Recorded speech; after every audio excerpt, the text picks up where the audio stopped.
오늘 우리가 읽은 이 느헤미야 5장의 내용에서 또다시 큰 중역을 감당하고 있는 가운데 또다시 큰 어려움이 생겼습니다. 이것은 당시의 어려운 상황에서 또 먹을거리가 떨어져서 자신들의 자녀들까지 또 종으로 팔아야만 되는 그런 일들이 있고, 저당을 잡히는 것도 힘들어서 먹고 사는 그런 여러 가지 어려움에 부딪힌 사람들의 많은 원망과 또 불평들, 이런 것들이 백성들 가운데서 크게 일어난 것입니다. 그래서 우리가 어제 주일 새벽에 읽었던 것처럼 느헤미야 4장에서는 당시의 산발락과 도비야 또 여러 그 지방에 있는 사람들이 들고 일어서면서 이 예루살렘 성을 쌓아가는 일들을 아주 대대적으로 반대하고 대적하는 그런 일들이 있었습니다. 그래서 그런 일들도 있고, 그런 상황들 속에서 언제 대적들이 침략할지 모르는 그런 위협을 맞서서 한 손에는 무기를 들어야만 했고, 또 여전히 한 손에는 이 성벽 공사를 멈출 수 없이 계속 진행하기 위해서 또 필요한 도구들을 잡고서 주야로 그들이 깨어서 계속 방비하면서 이 성을 쌓아가는 그런 과정이 있었습니다. 그래서 당시 그런 상황들이 정말 힘들게 온 그런 상황이 있지만, 그래도 이 느헤미야 총독을 중심으로 해서 백성들의 마음이 하나로 모아져서 이 일들을 계속 하고 있었던 상황이었습니다. 이제 그런 상황 속에서 이 먹고 사는 문제로 인해서 가난한 사람들의 호소와 탄식이 일어나게 된 것이죠. 이런 문제를 과연 어떻게 해결하게 되는가 하는 것에 대한 기록이 이 느헤미야 5장에서 기록이 되고 있습니다. 가난한 백성들이 찾아와서 원망하는 그런 메시지들이 본문 1절부터 5절 내용에서 확인되고 있습니다. 1절 말씀을 가서 보면은, 그때 백성들이 그들의 아내와 함께 크게 부르짖어 그들의 형제인 유다 사람들을 원망했다. 이렇게 표현됐습니다. 그 원망하는 내용은 2절 이하에 보니까 어떤 사람들은 우리와 우리 자녀가 많으니 양식을 얻어먹고 살아야 하겠다. 자녀가 먹을 양식보다 많다는 거죠. 그래서 자녀에 비해서 먹을 양식이 없어서 매우 줄여있는 그런 상태를 호소하는 이야기. 또 3절에 보면 우리가 밭과 포도원과 집이라도 저당 잡히고 이 흉년의 곡식을 얻자.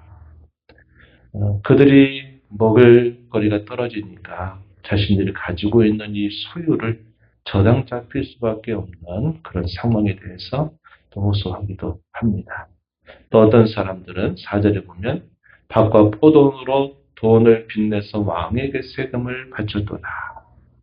세금을 바쳐야 될 의무는 감당을 해야 되는데 돈은 없고, 그러니까 가지고 있는 소유를 결국 가지고서 빚을 낼 수밖에 없는 그런 상황이 있다. 이런 이야기입니다. 그리고 또 한 사람의 부류 5절 가서 보면은 사실상 우리와 그들과 다를 바가 아무것도 없는데 우리가 도무지 어려워서 아무런 힘이 없어서 어떻게 할 수 없다 하는 것들로 인해서 또 호소하는 그런 이야기들이 들려온 겁니다. 이런 문제들이 또 닥치게 되면서 또 그 어려운 상황 속에 또 힘겨운 일이 생겨나게 된 것입니다. 그때 가장 중요했던 것은 외적인 그런 대적들이 언제든지 공격해 올지 모르는 위험도 있지만, 결국 더 중요한 것은 내적으로 그들의 마음이 무너지지 않고 그들의 마음의 성이 단단하게 하나로 쌓아져야만 되는 그런 상황이 있었던 겁니다. 그래서 이러한 일들을 과연 어떻게 해야 될까? 이러한 이야기를 들었던 당시 이 총독 느헤미야는 이 문제를 가지고 심히 고심을 합니다. 그리고 또 하나님 앞에 기도했을 것입니다. 그러면서 그가 내렸던 그의 판단, 또 그의 결정에 대해서는 7절 말씀에 보면은 이렇게 소개합니다. 깊이 생각하고 귀족들과 민장들을 꾸짖었다. 이렇게 표현했습니다. 그리고 대회를 열었다 그랬어요. 그 어려운 상황에서 당시 백성들을 쭉 불러 모으는 회를 소집했습니다. 이 대회를 열어가지고 그들에게 중대한 결단을 또다시 촉구하는 모습이 서게 되죠. 그 내용이 뭐냐면 우리가 어렵게 이 바사 제국에 살다가 우리가 이곳에 이렇게 찾아와서 우리가 함께 이곳에서 이 일들을 하고 있는데 우리가 그러한 사람들 중에 이런 돈 문제로 인해서 다른 사람에게 팔게 되는 일들이 있다면 이게 과연 옳겠느냐 하는 것을 그들에게 깨우치는 겁니다. 그러면서 이러한 일들을 보고서 우리의 대적이나 이방 사람들이 얼마나 그것을 비난하고 비방하겠느냐. 하나님을 경외한다면 우리가 이렇게 하는 것이 과연 맞겠느냐. 이렇게 당시 모여있는 사람들에게 그 말을 전하면서 이렇게 결단을 촉구했습니다. 10절에 읽은 대로 우리가 이자 받는 것을 그치도록 하자고 그들에게 이야기합니다. 도리어 오늘이라도 그들에게서 받았던 것들 가운데서 1%, 100분의 1을 그들에게 돌려보내자. 이렇게 느헤미야가 그들에게 결단을 촉구하게 됩니다. 이런 말을 들었던 당시 회중들이 뭐라고 대답을 합니까?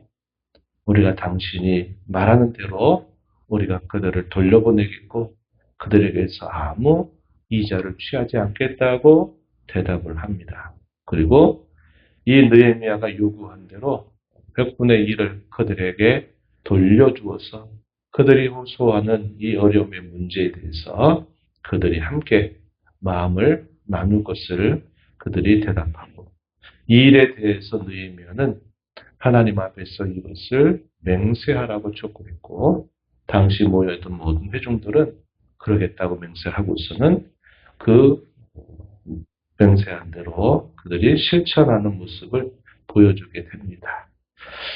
과감한 결단을 내린 것이죠. 이 당시 상황이 대단히 긴급한 상황이고 또 언제라도 이미 위기에 닥쳐있는 그런 상황 속에서 언제라도 무너질 수 있는 그런 위기가 계속 있었던 것입니다. 이런 일들에 대해서 계속 문제가 생길 때마다 백성들의 요구가 있을 때마다 이 느헤미야는 이런 문제를 하나님 앞에서 깊이 고심하고 때로는 전체 이런 회를 소집해서 이런 문제들을 공동체적으로 풀어가는 그러한 지혜를 발휘하면서 이 일들을 계속 이행해 가는 모습을 살펴볼 수 있게 됩니다.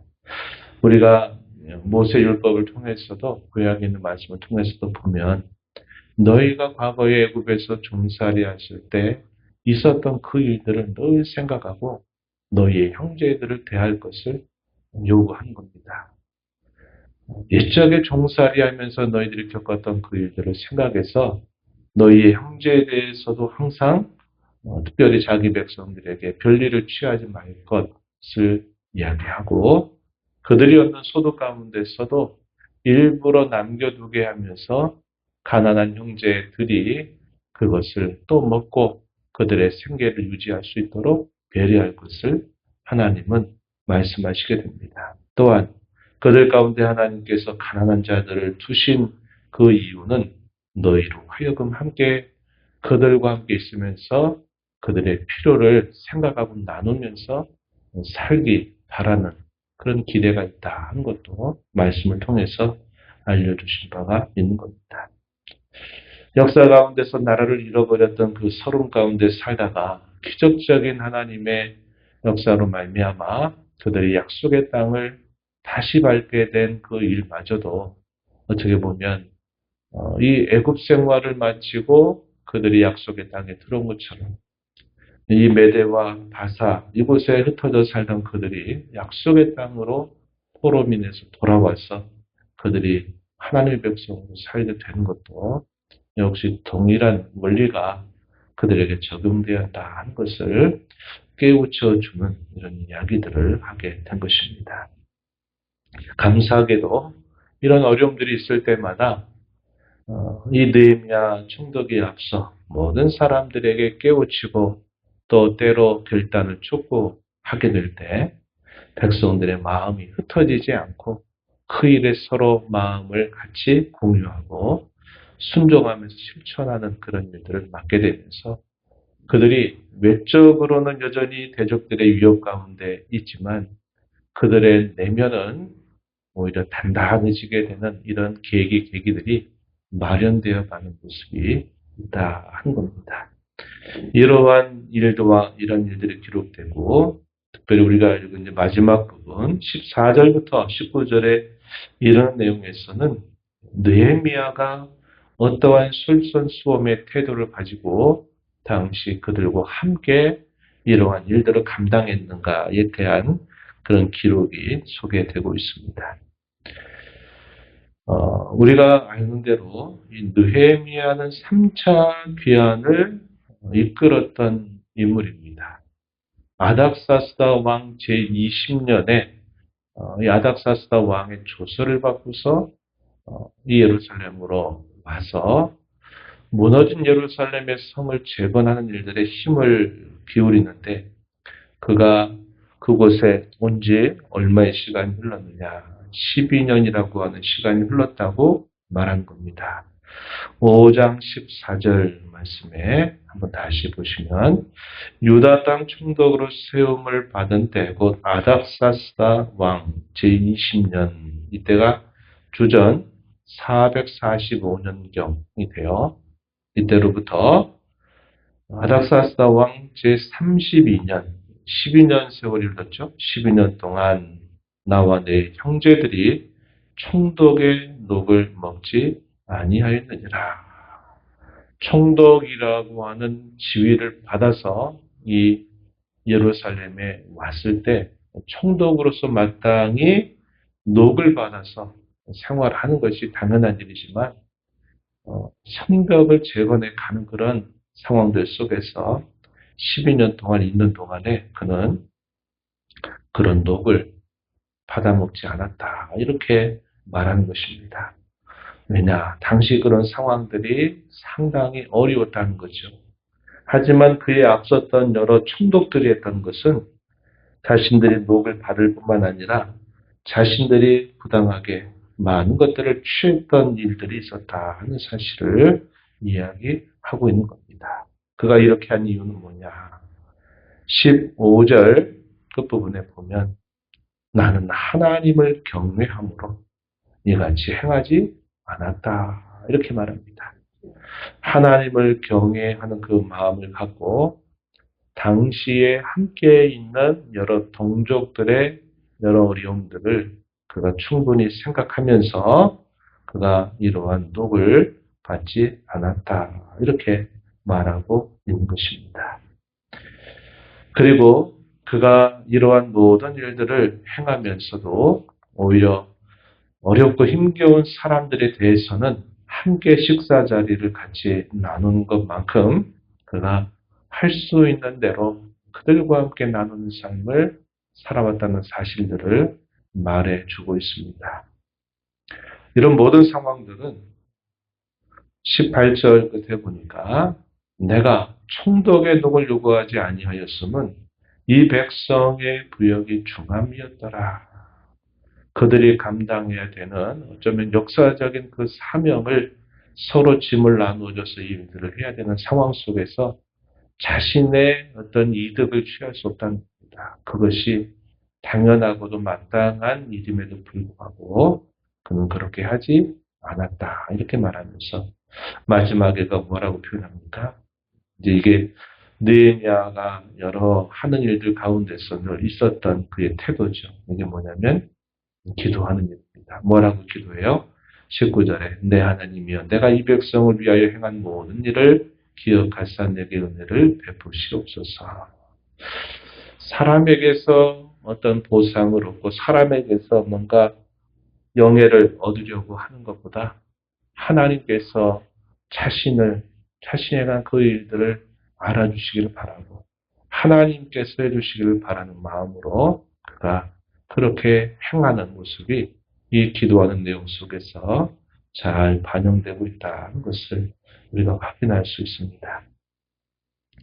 우리가 쭉 살펴보는 이야기 가운데서 이 약속의 땅에 그들이 부푼 꿈을 안고 이 약속의 땅을 찾아와서 그들이 살아가는 그 삶을 살다 보니까 이 약속의 땅에서 살면서도 역시 또 이방인들의 습성과 그 모습을 따라서 살아가는 사람들이 분명히 있다는 것을 발견합니다.